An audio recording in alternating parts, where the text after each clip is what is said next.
হয়, মুখ্যমন্ত্ৰী ডাঙৰীয়া অতি এজন চতুৰ মুখ্যমন্ত্ৰী। তেখেতে টাই আহোমৰ সংগঠন বুলিয়ে নহয়, 6 জনগোষ্ঠীৰ সংগঠনৰ নেতৃত্বক তেওঁ যি বুজাবুজি কথা কৈছে, তাৰ মাজত এটা কথাই প্ৰমাণিত হৈছে যে মানুহৰ মাজত বা সংগঠন নেতৃত্বৰ মাজত তেওঁ এখন যুদ্ধ লগাবলৈ বিচাৰিছে। এটা কথা স্পষ্ট কৰিলোঁ, আমি টাই আহোম যুৱ পৰিষদে আমাক নিৰ্বাচনৰ প্ৰাকখনত যদি আমাক জনজাতিৰ মৰ্যাদা প্ৰদান নকৰে, অসম জ্বলিব। এই কথাটো স্পষ্ট। আন্দোলন হ'ব, আন্দোলন কৰিম আৰু আন্দোলন হ'ব, আৰু আন্দোলনৰ মাধ্যমৰ যোগেদি আমাক জনজাতিৰ মৰ্যাদা প্ৰদান কৰিব লাগিব। শেহতীয়াকৈ যিবোৰ আন্দোলন হ'ল, এই আন্দোলন অকল সংগঠনৰ নেতৃত্বই বা সংগঠনৰ ব্যক্তিসকলে কৰা নাই। এই আন্দোলন অসমৰ ৰাইজে স্বতঃস্ফূৰ্তভাৱে নিজে ওলাই আহি পানি আন্দোলনত অংশগ্ৰহণ কৰিছে, আৰু ৰাইজেও বিচাৰিছে অসমখন সুৰক্ষিত হ'বলৈ হ'লে 6 জনগোষ্ঠীক জনজাতিৰ মৰ্যাদা প্ৰদান কৰিব লাগিব। তেতিয়াহে অসমখন সুৰক্ষিত হ'ব।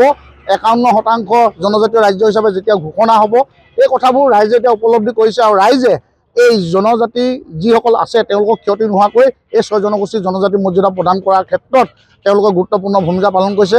আৰু 25 নৱেম্বৰত যিখন প্ৰতিবেদন STV টাই আহোম আৰু চুতীয়া এনেকৈ STV দিছে, এইখনত লৈও আমি অসন্তুষ্ট নহয়। ইতিমধ্যে আমি প্ৰতিবেদনখন পঢ়িছোঁ, অসন্তুষ্ট নহয়।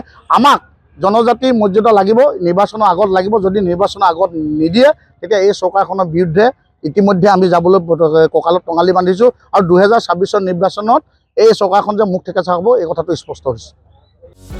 যিকোনো খবৰৰ বাবে যোগাযোগ কৰক আমাৰ এই নম্বৰত 9181 307 221।